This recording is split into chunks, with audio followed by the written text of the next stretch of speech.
प्रबल गरम गुलगुली जोगु अनेक लोकंकर बांती ज्वर एवं बदहजमी सहित आखि लाल पड़िबा भली लक्षण देखा जायथाय। एभली हेबा एक गुरुतर समस्या। आखि लाल पड़िबा पछरे प्रकृत कारण कौन चलंतु जानिबा। अत्यधिक सूर्यकिरण उत्ताप और धूली आखिरे पड़िबारु आखि अनेक समय लाल पड़ी जाए।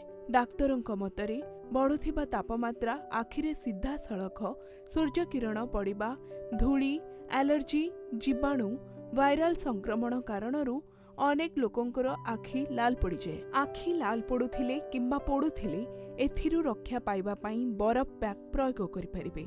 5 ରୁ 10 मिनिट आखिरे बरफ पैक रखंतु।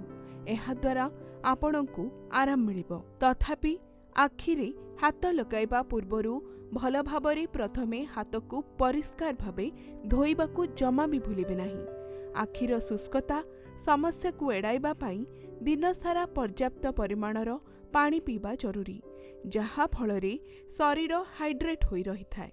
स्वास्थ्य विशेषज्ञ मतरे जल शरीररू संक्रमण दूर करिबारे मध्य साहाय्य करिथाए। ग्रीष्म ऋतुरे आखि को संक्रमणरू रक्षा करिबा पाई बाहर को जिबा बेले यूवी सनग्लास बा अति बैगणी रश्मिरू सुरक्षा देउथिबा चश्मा पिंधि जांतु।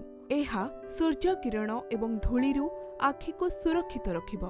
ग्रीष्म ऋतुरे प्रबल झाळ बाहरुथिबारु एहा आखिरे जिबा द्वारा संक्रमण सृष्टि करिथाए। तेणु खरारू घर को आसीबा परे भल भाबरे आखि को सफा पानी रे धोइबा जरूरी।